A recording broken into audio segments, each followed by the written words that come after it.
तोहरा फैशन बनिराला है हो समधी साला।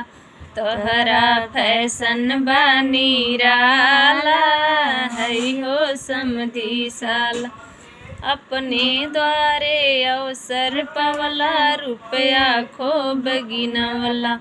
अपने द्वारे अवसर पवला रुपया खूब गिनवला।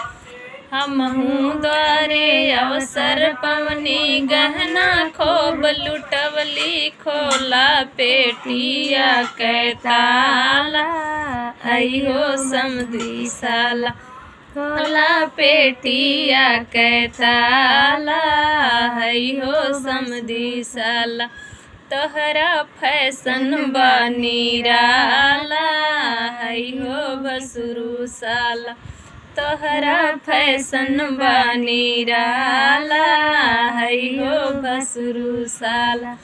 अपने द्वारे अवसर पवला कपड़ा खूब लुटवला। अपने द्वारे अवसर पवला कपड़ा खूब लुटवला।